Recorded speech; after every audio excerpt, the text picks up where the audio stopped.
So I want to talk about the cause of stresses because we've mentioned this bandwidth thing. And this is actually one of my favorite things to talk about because I think it's really illuminating. So we talk about that the cause of stress sits in one of these four categories, the B's, we call it the B's.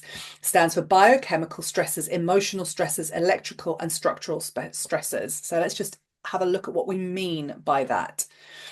So a biochemical stressor, food intolerances, we've mentioned that. Poor diet. I mean, it's just too easy today to be grab and go.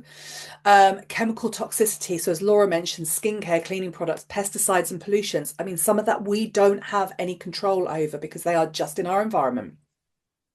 Depleted nutrition, so lack of minerals such as magnesium in the soil, dehydration. And even if you're drinking loads of water, the UK in particular, we have got astonishingly poor quality water. In fact, a lot of European countries do. The use of medications, contraception, and some hormone replacements. Alcohol and addictions can be a biochemical stressor. Reduced sunlight and vitamin D. Yep, if we're in the Northern Hemisphere. Radiation. A lot of biochemical stressors. Electrical stressors, dehydration again, EMF radiation and devices exposure, because let's be honest, most of us have got these things pretty much strapped to us. Light toxicity, a lot of research going into light toxicity these days. The emotional stressors, well, I mean, this is just for illustrative purposes because I think that they are never ending, the emotional stressors.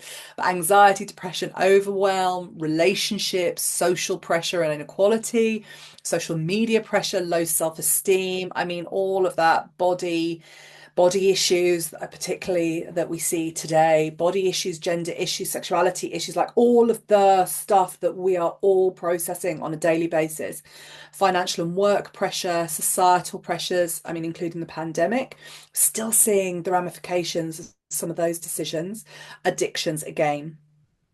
And finally, in structural stressors, poor posture, lack of exercise and movement, sedentary lifestyles, over exercising or the wrong type of exercises or doing the exercise at the wrong time of day, tight shoes or clothing, too much driving, being in one position for a long time, and holding devices and neck posture. Loads of stress on our body, and half of it we completely ignore and normalize.